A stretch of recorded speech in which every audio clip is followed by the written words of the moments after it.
Hey everyone, and welcome to Already Cancelled. I'm Peter, that is Connor, and we are going to talk about Star Trek, the original series, Season 3, Episode 1. It's called Spock's Brain. Full spoilers for the episode. And of course I'm smiling as I speak because we're on Season 3. I'm smiling for two reasons. One, we're on Season 3, which is pretty notable. It feels big. Yeah, we're into the home stretch. Done two full seasons. We're on the final season of the original show. It'll take 5-6 months, and then we'll be on to the movies and next gen. It's exciting. I'm also smiling because this episode has a reputation.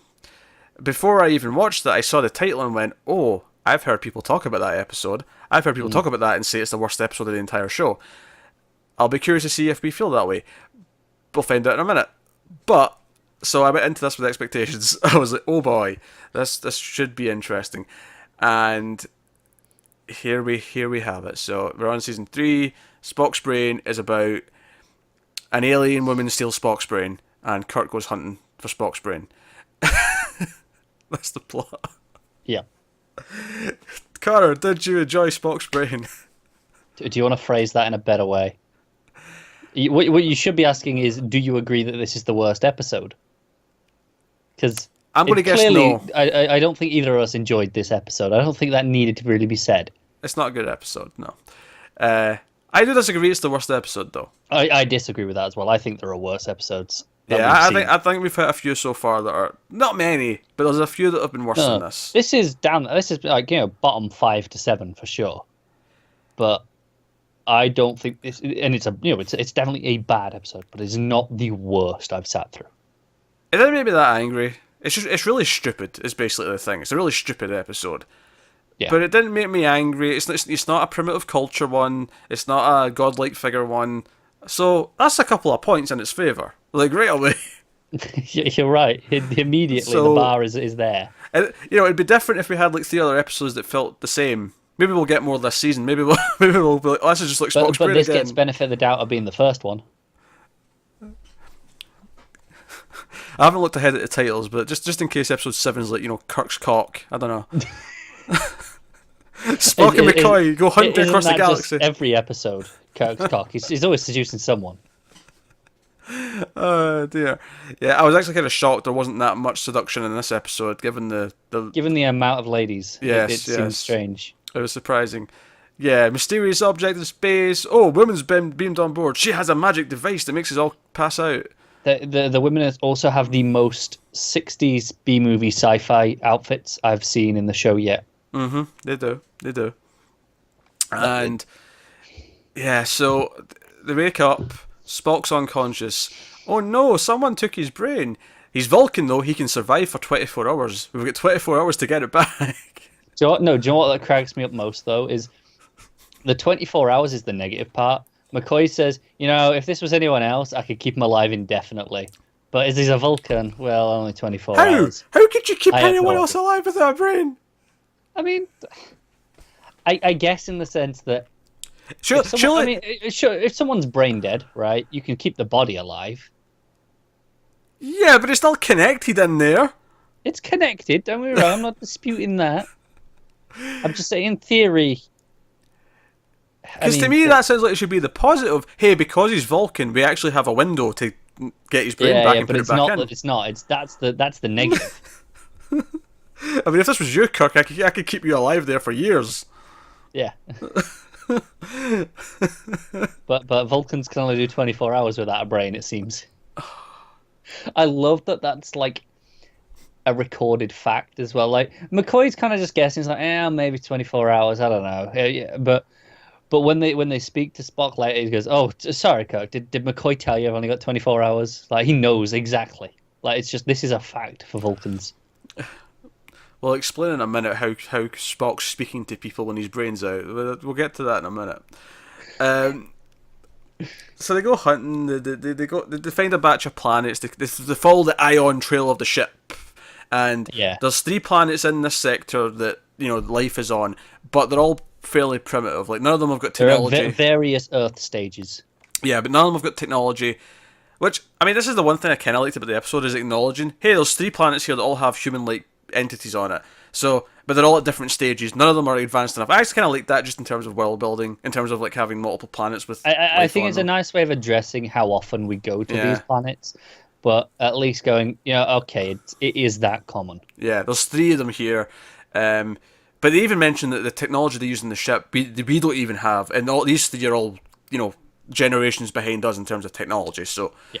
this doesn't make sense. But there's a bit of a hunch, like one of them's got energy or something, and it's like, Kirk's like, yeah, we're going there. And they get to a cave and they go in, and it's. They leave Chekhov outside, guarding the But yeah, entrance to the you've cave. got all the men outside first.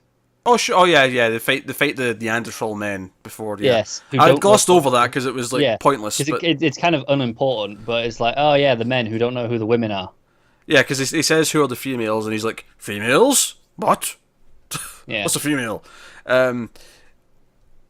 Which begs the question: how are they even alive?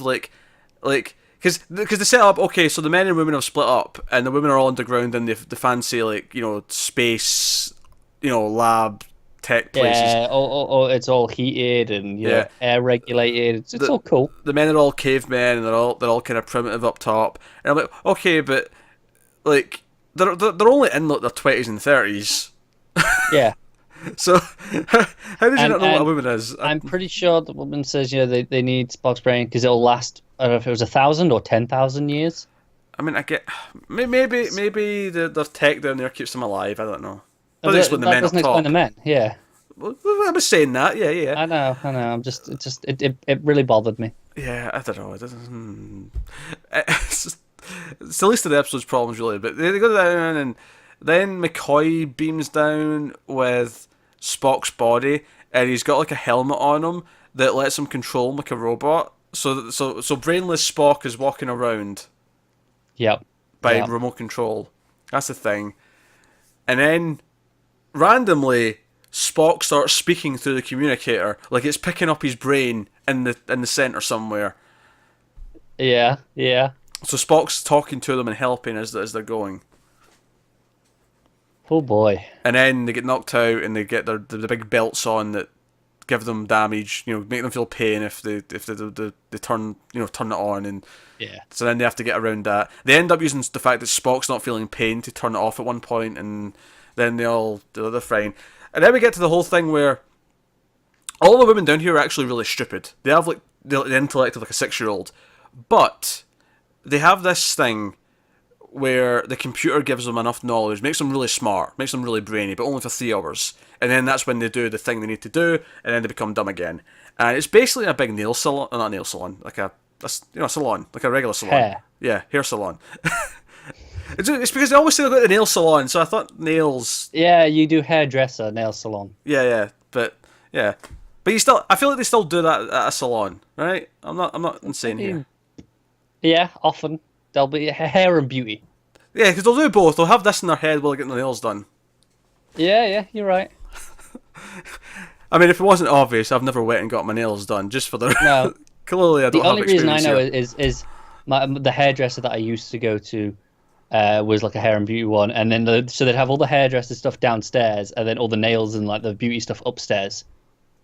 So you never saw someone doing both at the same time, but they were in the same building. Right. Okay.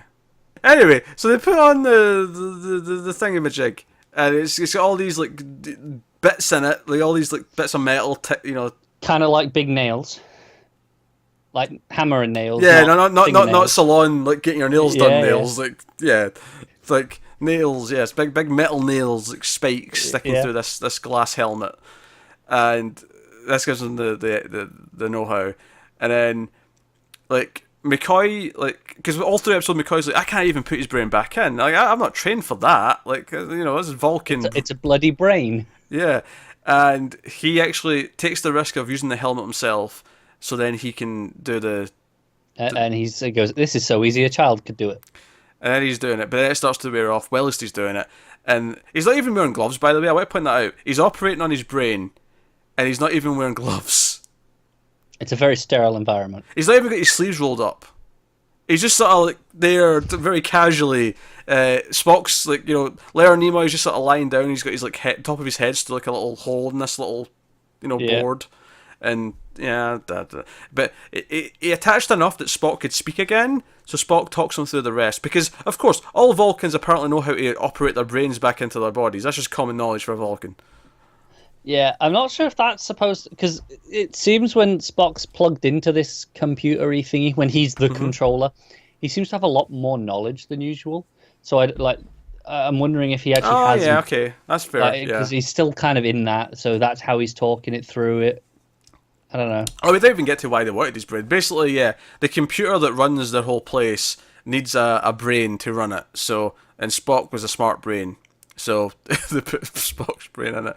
And they're like, but no, if you take the brain away, then what are we going to do? And he's like, oh, yeah. And Kirk's like, oh, you'll learn to, like, evolve as a society with men and women together and learn to do everything that you have to learn to do and fend for you. We'll help you for a bit, but you'll have to learn to fend for yourself. Do you know what? This is a really poor rehabilitation program. Yeah, when you've had an animal and it's been house trained too long, you can't just set it out in the wild and think it's going to be fine. Sometimes you're going to set that mouse free and it's immediately going to get swooped upon by a bird, and you're going to go, oh shit. Yes. They're all going to die immediately, is what I'm saying. As soon as they piss off, they're dead within a couple of years. Mm-hmm. No, I see what you're saying. Yes, because they're all morons, apparently. Dear, I don't even like. I can tell you hands down the best part of this episode. No, go on. Like, hands down is after they get Spock all sorted and he's given his fascinating speech, and McCoy's like, God damn it, why did I reconnect his mouth? Easily the best part. And Kirk's like, yeah, we took a risk. Yeah. And then Spock just keeps speaking. That feels like typical banter for that. It does. Yeah. No. There you go. That's it. I mean, honestly, like, it is bad. It's really stupid. It doesn't make me as angry as some of the. Like, it's not as boring and as tedious as some other episodes, though. It's so stupid that it's almost funny how stupid it is. Yeah, in a bad way. It's funny bad. It's like, yeah, you when you watch a bad movie on purpose. It's kind of at that level. Huh? What a story, Mark. There we go. Perfect example. To reference one. Yeah. Nah. That's basically it. I just. Do you know what I think it is? I don't think it lived up to the stupidity that I was. It's got such a reputation that I don't know if it quite lived up to the. No, I agree. I think it's bad, but I've seen worse. I know I've seen worse. Yeah. No. That's the stance. But yes, but obviously it is really bad. So that's Spock's brain. Not a promising sign for the season. Whereas season 2 started on a really strong note. It did. Season 3 is generally regarded as the worst season, though, and the concentration of good episodes is, I believe, lower. So hopefully, the good ones are spread out so that we're not in. Because my worry is that we're going to get like 10 really bad ones in a row before we get anything remotely good. Yeah. That's the worry. Happen. But hey, we will find out soon. So that is being Spock's brain. So by all means, let us know what you think. The title still makes me laugh. Let us know what you think of it in the comments below. Like, subscribe, all the usual stuff. Get us on Twitter at mailed_fuzz for channel updates. If you want to support the channel, head over to patreon.com/mailedfuzztv. There'll be a link to that in the description. But otherwise, that is us. So thank you once again for watching. We always appreciate it. And we'll see you next time.